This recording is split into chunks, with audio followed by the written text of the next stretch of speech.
Guys, for today's video, naalala nyo yung na-discuss ko sa inyo recently, yung sabi ko about in-implement ni SEC yung nilabas ni BSP na limit daw dun sa mga online lending apps na 15% per month.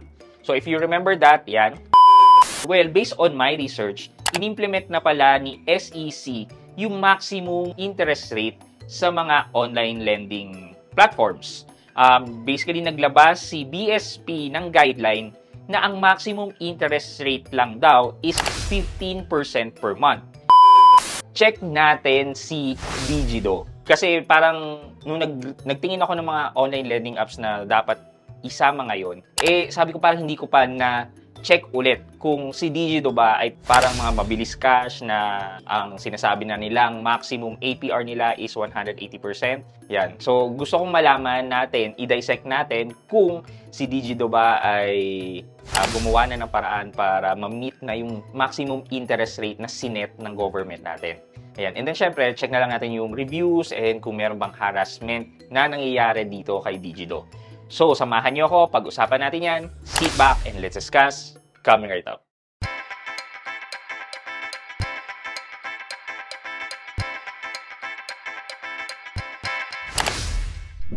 Hi guys, this is Pat and you're in Pat Quintos Review TV. So if you're new here to my channel, I do reviews about personal finance na meron akong experience. At ginawa ko din ng videos and playlists na makita nyo dito sa taas. At kung bago ka dito sa channel ko, you may want to consider subscribing to my channel.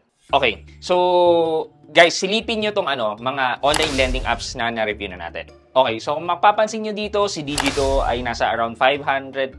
So sabi ko nga, titingnan natin kung nagbago ba si Digido at trinay niya na or nag-effort na siya para ma-meet yung maximum na APR na 180%. Okay, but first and foremost, check muna natin yung website ni Digido. Ito siya, ayan, digido.ph. Get your first loan with 0% interest for 7 days. O, diba? Meron silang pa 0% interest daw. Okay na kung first time loan ka, pero sana kung first time loan ka, i-avail mo tong 0% interest, make sure na makapagbayad ka. Okay, so up to 25,000 daw ng up to 180 days for repeated loans or repeat loaners. Ayan, so how much money you need, hindi naman tayo mag-apply dyan. So, hindi ko papakita sa inyo kung paano mag-apply.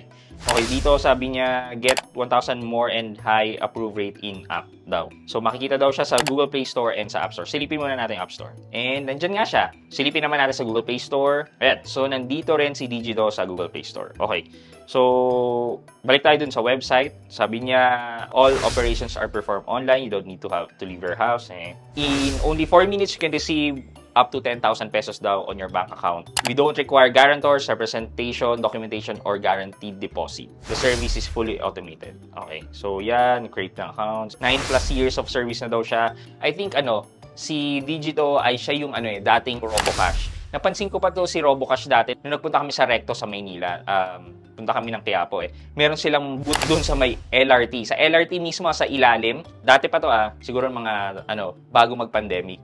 Sabi ko, gano'n na pala ka-aggressive ang marketing ng mga online lending apps dati. Talagang meron na ring booth sa LRT station. Chinek ko naman si Digido and registered naman siya under SEC, which is ayan. But then again, sabi ko nga sa previous review natin na hindi naman necessarily registered with SEC, sumusunod na sa interest rate and sa fair collection practice. So, ibang category naman yun na natitingnan natin.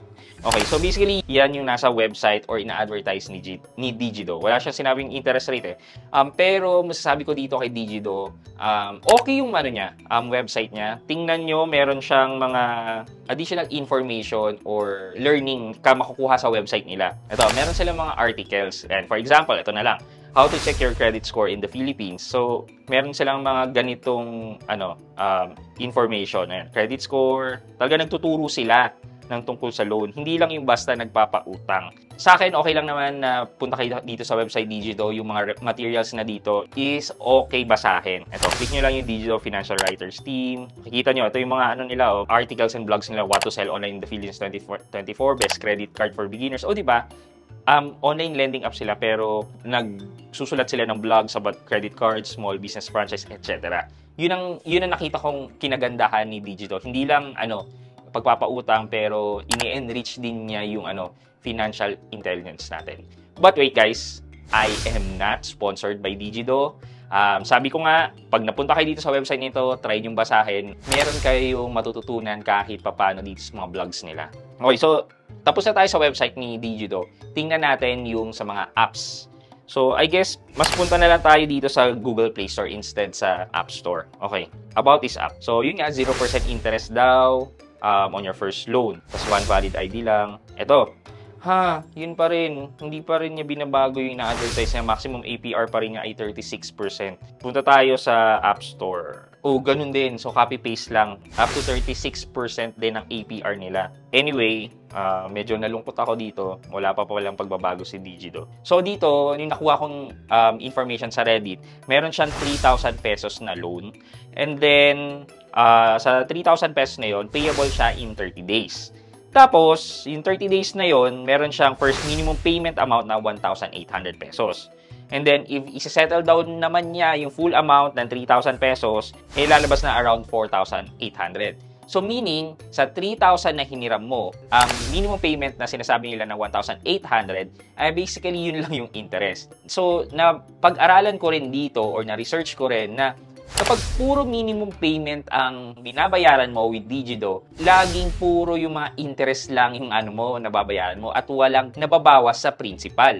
So, karamihan, iniisip na mag-minimum payment, pero hindi nila nakikita na walang nababawas doon sa principal nila. So, basically, may utang pa rin sila. Para ka lang, di ba, pag nagsanla ka ng jewelry sa pawn shop, di ba, i-renew mo. So, parang ganun lang, parang in-extend mo lang ng in-extend yung loan mo. Parang nagbabayad ka for that days na in-extend mo. Okay, so kung i-calculate natin itong 1,800 na interest, so 1,800 divided by 3,000, lalabas na 0.6, and this is, good for 30 days. So, divide natin by 30 days, lalabas na 0.02 or 2% per day ang interest na na-charge sa'yo. I-multiply natin yan by 365 days, lalabas na 7.3 or 700%.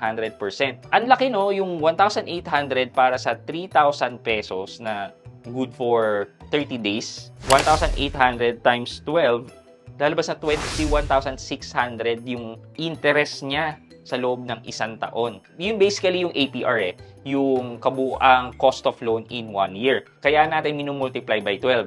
Pero sila naman, dinidivide nila hanggang per day para makita nyo na, 60 pesos lang naman yung kailangan mong i-extend kayang-kaya mo na yon.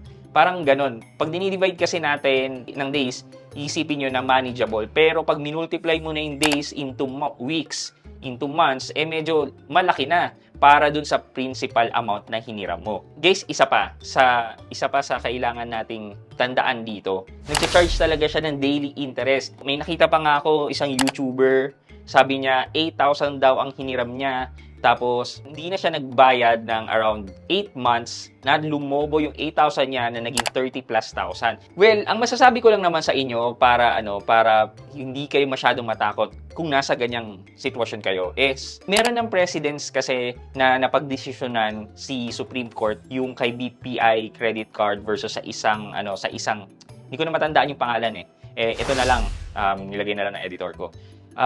Sabi diyan na yung interest charges daw niya ay masyadong mataas.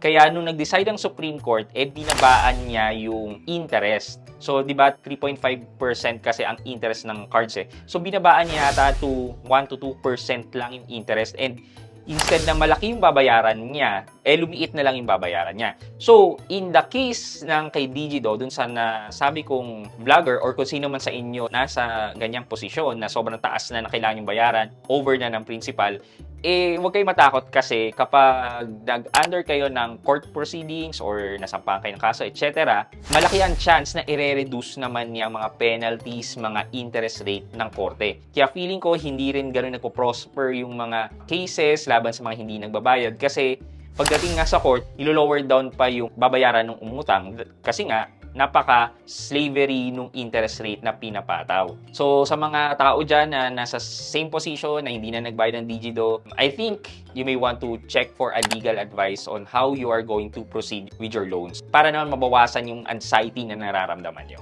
So lastly, i-check natin yung ratings niya. Wow! Unang-una, they didn't bombard me with calls. This is that I got approved since I still don't have any government IDs from TIN.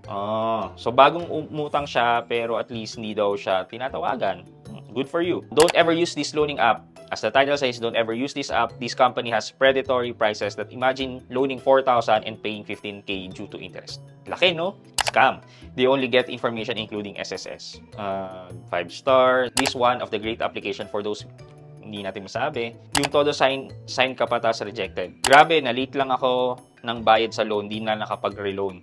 Binabayaran naman yung late fee. Sana maging considerate kayo. 3,500 lang hiniram ko. 4 times na ako nagbayad ng 784. Never binawas sa 3,500. Ano yan? Tama ba yan? May terms pa kayong 3 to 6 months to pay pero hindi nababawas yung 3,500. O, diba? So, basically, talagang yung kapag binayaran mo is the minimum lang, interest lang yung nababayad. Okay, so clearly, sobrang taas talaga ng interest na pinapataw ni Digido. Ito sa mga apps na na-review na natin, nasa 500 siya. Well, based on our calculation ngayon, umaabot na siya ng 700%. So, yeah, they've changed. Yun ang masasabi ko. Again guys, kung uutang kayo, just make sure na get the best loan for you, get the best interest rate, and get the best terms. Hindi yung basta-basta na lang kayo umuutang. Wala po ako nire-recommend na online lending app or what, but I am sharing my experience and take sa mga best loan apps na sa tingin ko ay hindi naman tayo pagsasamantalahan sa interest. Okay, for our question of the day. Anong palagay nyo or opinion nyo sa pagbabayad ng minimum amount due? Nakatulad nito ni Digido na kapag binayaran mo ang minimum amount due, well, basically wala namang ibabawas sa principal amount mo. Basically, may utang ka pa rin sa kanya. Paano kung gano'n ang nangyayari sa inyo? Minimum amount due lang binabayaran mo, pero hindi nababawasan ang principal mo. May ganyang instance na ba kayong na-experience? And paano nyo ni-resolve yung ganyang problema? Let me know sa comment section sa baba at may chance kayong manalo ng 1,000 pesos sa ating weekly Gcash giveaway. Yun lamang po for today's video, but before we end this video, mag-shoutout po muna tayo at shoutout kay at Mel Santiago 1025. Sabi niya, now lang ako na-experience na sinagot ng pina-follow kong YouTuber vlogger. Thank you po. At Mel Santiago 1025, shoutout po sa inyo at maraming salamat po sa panonood at pagsuporta ng aking mga videos. Thank you so much. I hope you can like this video, leave a thumbs up, and if not, wala nang problema dyan, but continue to support me. Please subscribe to my channel by clicking the subscribe button and also the bell button sa tabi ng subscribe para makareceive kayo ng latest notification sa lahat ng upload ko. Again guys, this is Pat Quinto and you're in Pat Quinto's Review TV. Bye-bye!